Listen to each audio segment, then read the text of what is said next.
Informasi pertama, pembatik ini wujud merdeka belajar dalam memanfaatkan TIK untuk pembelajaran.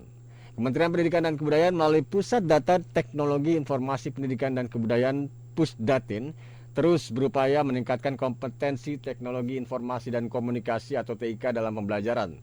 Menteri Pendidikan dan Kebudayaan Nadiem Anwar Makarim mengapresiasi program pembelajaran berbasis TIK, di mana ini dinilai tidak hanya mensinergikan teknologi informasi dalam pembelajaran, namun terus bersemangat mengembangkan pembelajaran sesuai dengan kebutuhan peserta didik.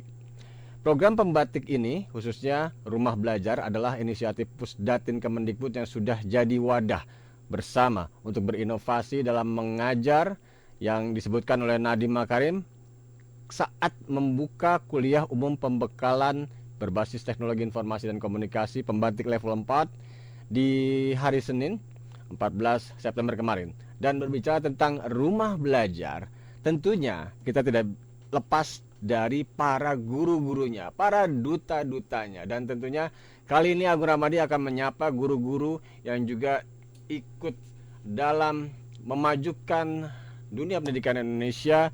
Dan hari ini siapa yang akan kita gerebek, siapa yang akan kita datangkan di Info Edukasi? Di line telepon Agung Ramadi sudah terhubung dengan salah satu guru jauh nih sahabat edukasi dari Papua, tepatnya dari Nabire. Halo, selamat siang Nabire. Sore kali ya di sana ya? Ya, kebetulan sudah sore di sini. Sudah sore dengan Kak Stanley. Silakan Kakak Stanley memperkenalkan diri. Ya, halo sahabat edukasi. Saya ini dari Nabire. Nama Stanley Sengkei. Saya juga seorang guru SD. Nah, pada kesempatan ini saya juga mengikuti diklat pembatik. Kebetulan saya sudah sampai dengan level 4 setelah melalui tahap dari level 1, 2, dan 3 yang sangat menantang. Kini kita ada di level 4, ini sangat luar biasa sekali, bersyukur kita ada di level 4 ini. Kak Stanley mungkin bisa cerita seperti apa sih tantangan. Saya langsung ke tantangan nih, saya langsung ke masalah-masalah yang dihadapi teman-teman. Tantangan ada di Nabire di tempat mengajarkah, atau bagaimana yang bisa diatasi oleh teman-teman di sana? Ya, memang untuk pembatik ini karena mekanismenya memang harus menggunakan jaringan. Ya, kita di Papua itu masalah utama itu adalah jaringan. Itulah yang paling utama, yang paling istilahnya guru-guru di sini sampai menyerah itu hanya karena jaringan. Kalau dari soal SDM, saya rasa guru-guru di Papua ini tidak kurang dari daerah manapun. Hanya saja infrastrukturnya saja yang mungkin yang jadi kendala kita yang ada di Papua. Kalau misalnya mau dibandingkan dengan yang di daerah lain. Tapi dalam proses pembatik ini juga membentuk karakter kita bagi guru-guru yang ada di daerah 3T ini, di mana kita mempunyai tantangan tersendiri dalam hal infrastruktur, di mana juga jaringan ini memang sangat sekali menunjang keberhasilan dalam diklat pembatik kali ini.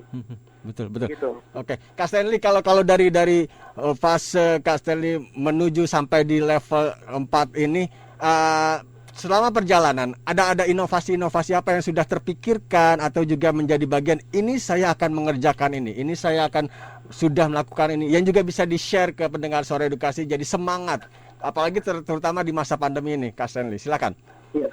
Untuk inovasi pembelajaran, kebetulan lewat pembatik juga saya belajar, memang belajar dari nol juga tentang bagaimana kita memanfaatkan video pembelajaran. Itu saya memang dampingi bagus oleh para duta rumah belajar, para teman-teman yang sesama ikut kegiatan pembatik ini.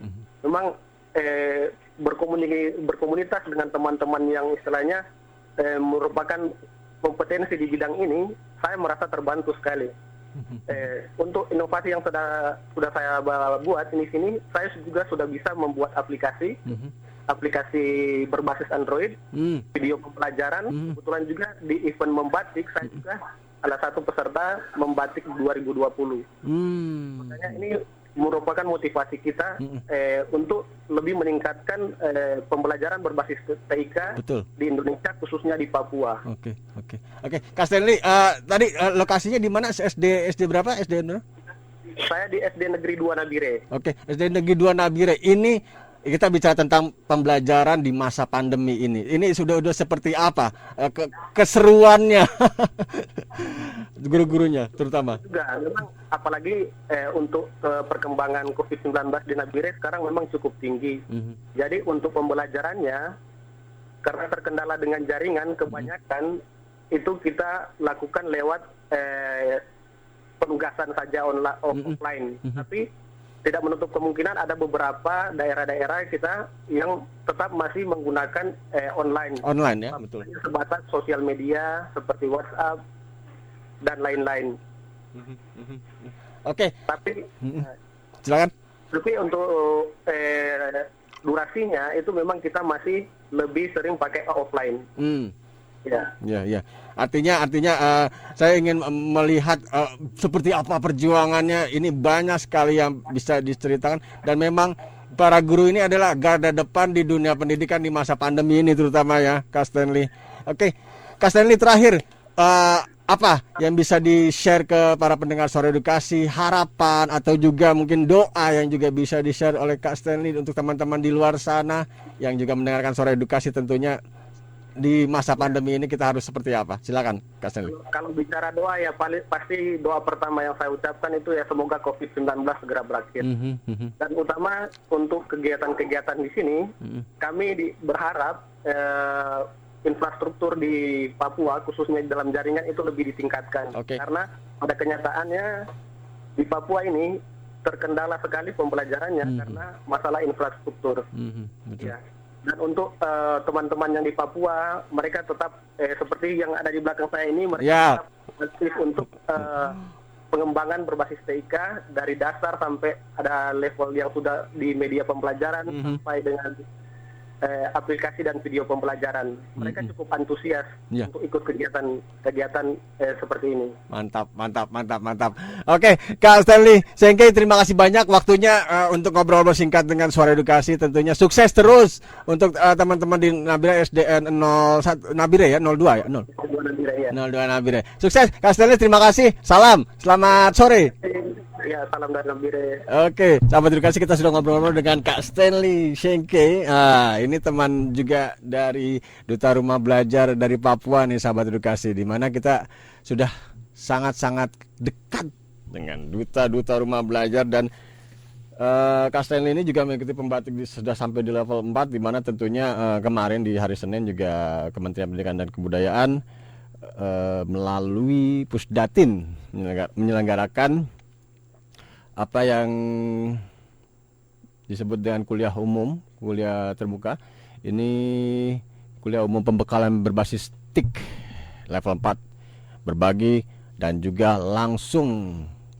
Mendikbud Nadiem Anwar Makarim menyebutkan di kesempatan ini juga tentunya para ibu guru duta rumah belajar Mendikbud mengucapkan sangat-sangat mengapresiasi.